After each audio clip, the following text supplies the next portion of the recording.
et il vit avec il vit du social. Lui-même, il est venu reconnaître. Pression était trop. Aïe, quand moi il met pression, c'est toi-même qui viens tout dire. Aïe. Ici, il le dit, lui-même il le confirme. C'est moi, il dit. C'est lui-même. Attends, j'ai trouvé. Mais Johnny n'a pas honte.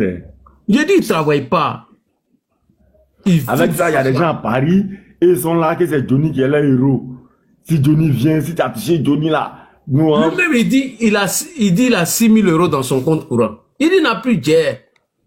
Il y a des choses là. Moi, où il a commencé à dire non, que il veut que les gens n'ont qu'à faire des cotisations pour donner à Laurent Gbagbo, que lui va créer des partis, il va créer des associations pour que les gens cotisent.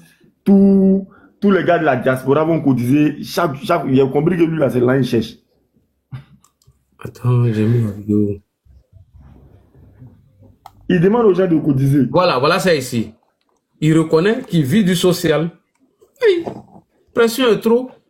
Amener Johnny Pacheco une question de. Il a cassé à peau de. Non, ça c'est Kadi. Attends, je cherche. J'avais trouvé tout de suite là. Il dit vie du social. Attends, j'avais trouvé.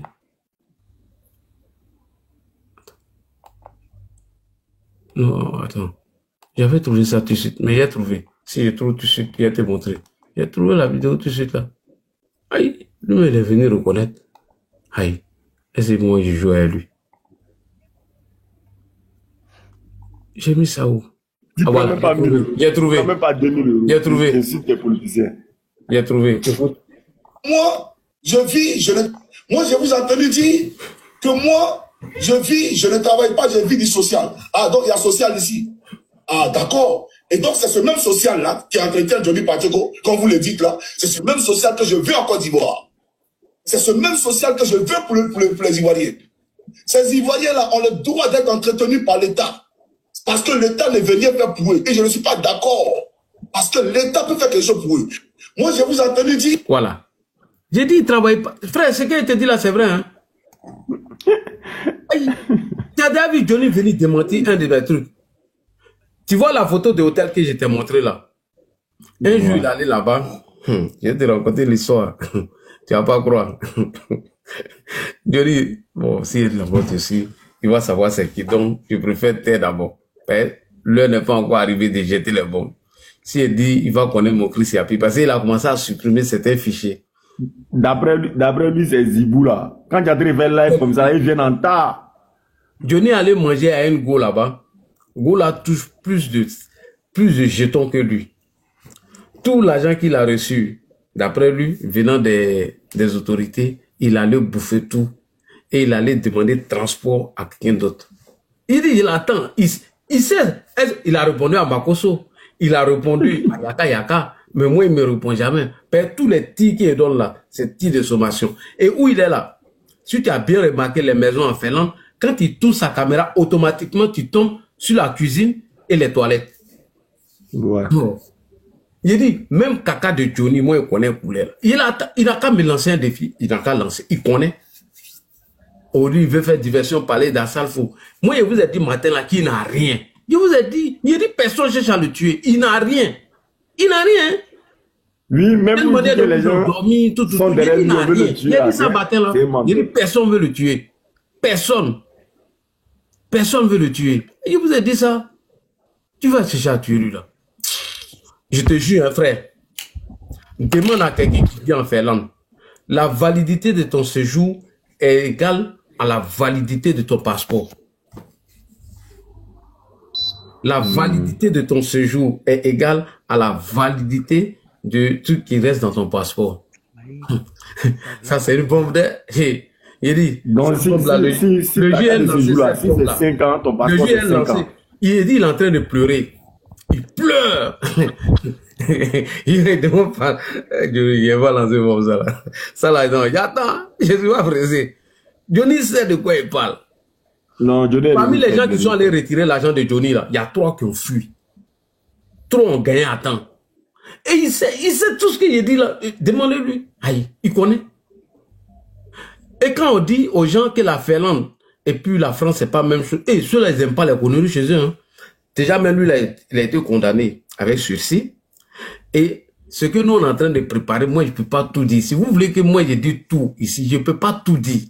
Donc il faut que je garde certaines choses parce que ça va l'amener encore à, voilà. Donc moi je ne peux pas tout dire ici, franchement. Il faut que je garde un peu de secret parce qu'on sait ce qu'on est en train de préparer. Donc moi je ne veux pas qu'on se ramène dedans. C'est pourquoi je vous ramène toujours sur cette vidéo de Steve Biko. Lorsque Steve Biko a eu ce problème en Mauritanie, voilà ce qu'il a dit. On écoute ce que Steve Biko a dit. Mauritanien, le gouvernement mauritanien, on n'a pas dit, n'a pas pris de décision. La DST a reçu des plaintes. Je ne sais pas si c'est une plainte ou des plaintes de la part des Ivoiriens vivant en Mauritanie. Et ces Ivoiriens-là sont des pros RDR, RHDP, mélangés avec les gens du COGEP et les gens du MGC. Ce sont eux qui ont porté plainte contre moi, soutenus par des vidéos que Rachel Krasso leur a envoyées. Voilà. Ça veut dire que l'État de Côte d'Ivoire n'a pas besoin de porter plainte contre un citoyen. Vous pouvez vous constituer en truc civil et vous portez plainte contre ceux-là. Et quand la plainte est beaucoup là, ceux-là, ils n'aiment pas les emmerdements. Et la vidéo même qui va le mettre dans le problème là, c'est où il dit que tous les musulmans iront à la fête. Je lui ai dit, moi je suis pas hypocrite, j'ai dit la vidéo, je sais où il a envoyé. Va te renseigner. Et il faut appeler la police de Helsinki. S'il n'y a pas une plainte contre toi, il n'a qu'à aller se renseigner. Donc tous ces hiboux qui viennent lui donner les idées, courir de gauche à droite, il est en train de vous distraire. Il dit il est en train de vous distraire. Quand ils ont dit qu'on veut le tuer, que c'est la politique, il a le droit d'insulter, il dit qui a dit on va le tuer? Qui a dit ça? Qui l'a menacé? Personne l'a menacé. Personne n'a dit qu'ils vont le tuer. Et je veux même pas que quelqu'un touche à ses cheveux. Tout ce qu'il a dit de Kadi là, il va aller répondre. Et mieux, ceux même qu'il a accusés d'avoir tué les femmes, ça là, il va aller répondre. Il l'a dit. Mais c'est déjà fait, c'est fini. Elle disait que si Johnny actuellement là, si Johnny a été arrêté, lui c'est son objectif, hein. Soit si Johnny actuellement il est fini, comme ce que tu as dit là, non seulement il n'a rien, et puis il a divorcé. Donc Johnny là, il cherche un coin où j'ai un coin de chute quoi. Si vous l'arrêtez, c'est-à-dire que si on arrête Johnny aujourd'hui là, c'est-à-dire que l'opposition là, c'est-à-dire que les opposants, eux là, ils vont s'appuyer sur le fait que Johnny a parlé et le RHDP est parti arrêter Johnny. Ils vont, c'est-à-dire ils vont plus faire de campagne. Est-ce que c'est le RHDP qui a arrêté Steve Biko? C'est pas le RHDP qui a arrêté Steve Biko, ce sont les citoyens ivoiriens qui ont porté plainte contre lui et les autorités mauritanaises en avaient marre. C'est voilà comment ils l'ont extradé. C'est tout. Voilà, c'est ce que je t'ai dit. Je sais pas si tu comprends. Non, moi je comprends. Donc, ils ont voulu détourner cette histoire pour mettre ça sur la politique. Il dit c'est pas politique. Oui. Pourtant pour Johnny là, c'est la même chose, ils veulent faire dans l'affaire de Johnny. Tout le monde voit ce que Johnny fait. Si lui laisse tout le monde, il s'en attaque à Salfo, il attaque Kadi là. Ce n'est plus sur le côté, comment on appelle la même. Il parle plus de politique. Mais si Johnny a eu problème aujourd'hui là, les gens vont prendre tout pour mettre ça sur le RHDP. Oh non, il n'y a rien. C'est moi-même ici devant, non? Il n'y a rien. Ah, mais c'est ce que moi je conseille. Et c'est ce qui va se passer. Parce que tout le monde, même quand tu vois dans les commentaires là, les gens ne parlent pas d'Assalfo, les gens parlent de politique. Non, il attaque le RHDP. Hier, il était avec le RHDP, ce qu'il disait là. Le RHDP disait que non, c'est vrai. Aujourd'hui, le RHDP nous dit que non, c'est faux. C'est ce que tout le monde dit dans les commentaires. Donc, eux tous là, ils sont là et puis ils attendent. C'est comme si eux là, ils n'ont pas de comment déstabiliser le pouvoir. Donc, ils vont se ah, donc les derniers espoirs, c'est Johnny quoi. C'est qu'ils sont désespérés. Voilà, ils vont se baser sur Johnny. Ça veut dire que si Johnny a eu problème aujourd'hui là. Je te jure, on ne parle même pas de lui. Hein. Frère, voilà, tu peux faire la conclusion parce qu'il y a du monde, il y a des gens sur WhatsApp, tout ça là qui veulent l'interviewer. Il n'y a pas de problème, non, quelqu'un peut monter, non, il y a feuille. Ok, merci. On va aller sur WhatsApp et puis je vais revenir parce que lui veut parler un peu du sujet. Voilà. Je vais revenir sur le panel, s'il vous plaît. Allons-y sur WhatsApp.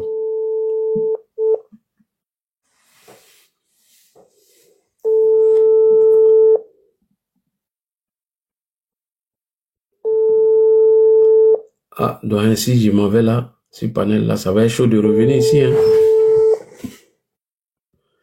Allô. Allô, bonsoir. Oh, je voulais aller prendre ma pause Chapalo, mais allons-y. Bonsoir. Bonsoir au grenadier voltigeur. Toujours. J'espère que tu vas bien. Toujours, toujours, toujours. Ok. Bonsoir à tous ceux qui... Bonsoir. Tu interviens, je me lève 2 secondes, c'est ma pause Chapalo. Hein. D'accord, ok, très bien. Oui. Vas-y, les Ivoiriens t'écoutent. Donc, pour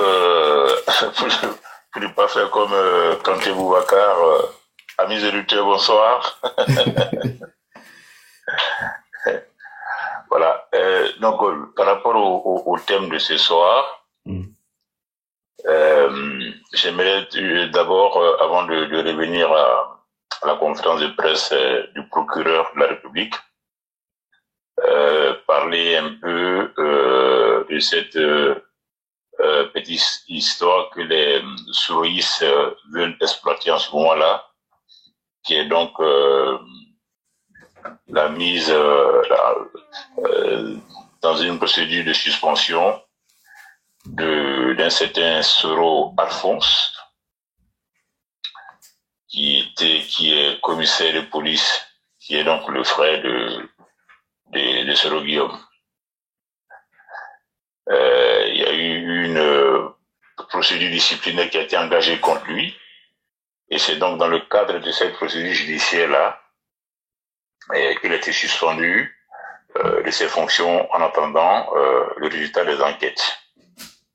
Alors, certaines personnes au GPS se sont emparées de l'histoire pour essayer donc de faire croire que oui, c'est un règlement des comptes, ou encore c'est parce qu'il est le frère de Soro Guillaume qu'il a été suspendu. Mais personnellement, j'avoue que j'étais étonné de savoir que un monsieur comme lui, qui est le frère direct de Soro Guillaume, était encore dans l'administration ivoirienne, et surtout à un poste aussi important et stratégique comme la police, de surcroît commissaire de police.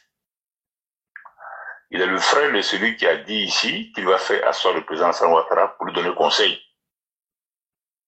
Il est le frère de celui qui, après la conférence de presse du procureur Abdou Richard, a dit dans les audios qu'il a infiltré la garde républicaine, même la garde présidentielle au domicile du président, pour attenter, donc, dans le but d'attenter à la vie du président et de son épouse. Donc, il est le frère de celui-là, et jusqu'à présent, il occupait un poste aussi important dans notre fonction publique. Et moi, ça m'a dérangé parce que ça m'a fait repartir en arrière, en 93, précisément après le 9 décembre 93, il y a des centaines de cadres du Nord qui ont perdu leur poste dans l'administration sous Bédié. On les soupçonnait seulement d'être des soutiens du Premier ministre Alassane Ouattara qui vient dans le Fonds monétaire. L'administration du PDCI, à l'époque sous Bédié, n'a pas hésité à les mettre dehors. Beaucoup ont perdu leur emploi comme ça. On les soupçonnait seulement de soutenir Alassane Ouattara, ils ont perdu leur emploi. Or, lui, son frère, tous les matins, et encore aujourd'hui, il est assis entre le Burkina, le Niger, enfin, il tourne entre le Burkina, le Niger et Bamako. Son frère promet, même en se rasant, de déstabiliser nos institutions. Et je suis surpris que, voilà, un tel type occupe encore une place comme commissaire de police dans notre pays. On aurait pu le muter à un poste sans bruit, et ce serait logique. Alors, ceci dit, on va revenir au cas de Denis Le Courteau de Gagnoa. Denis Le Courteau, je pense qu'il a loupé sa vocation. Sa vocation, c'était pas d'être gendarme. Si c'est une vocation, mais sa vocation, c'est un milicien. C'est-à-dire qu'il est bien dans la propagande digne d'un bon milicien. Parce que tout son parcours prouve que même quand il était encore en tenue de gendarme, il se comportait comme un milicien. Oui. Donc, en dehors de la gendarmerie, il se comporte encore comme un milicien. Mais cette fois-ci, comme il est installé dans un pays comme la Finlande, il n'a pas d'autre choix que de se servir d'une caméra pour lancer des fatwas contre les gens. Et quand on étudie le parcours de Denis, enfin, ses façons de présenter ses vidéos, il fonctionne pareil comme Soro Guillaume.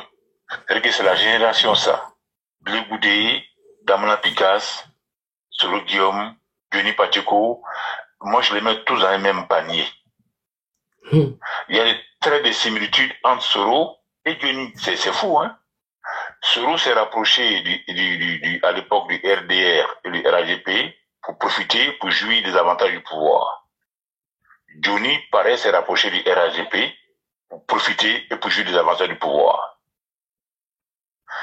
Quand Soro a quitté l'Assemblée nationale, Soro, on l'a vu à Rome, à Bruxelles, à Paris, en train d'animer des conférences de presse pour attaquer le pouvoir.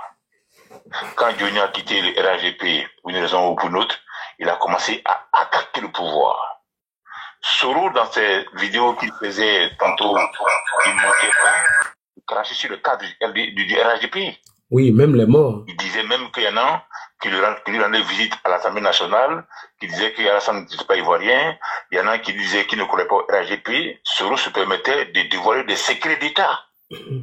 Johnny, aujourd'hui, il fait la même chose. Dans chaque prise de parole, à moins que ce soit pendant ces 48 heures, il s'est calmé, mais il relevait des secrets d'État. Quasiment. Parce qu'effectivement, on le voyait poser avec tel ministre, tel ministre, tel ministre. Soro a calomnié, a diffamé, a dénigré le système. Il a accusé le président de tout. Ces cyber-terroristes qui sont sur les réseaux sociaux ont accusé le président de tout. Johnny fait la même chose.